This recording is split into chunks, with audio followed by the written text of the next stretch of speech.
Here is a winter weather bulletin for the following counties in Wisconsin: Brown, Door, Kewaunee, and Manitowoc.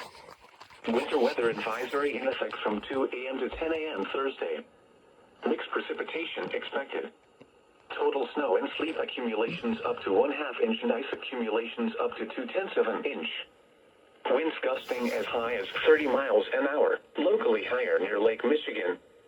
The areas impacted include Manitowoc, Brown, Door, and Kewaunee counties. The hazardous conditions are expected from 2 a.m. to 10 a.m. Thursday. Impacts: plan on slippery road conditions.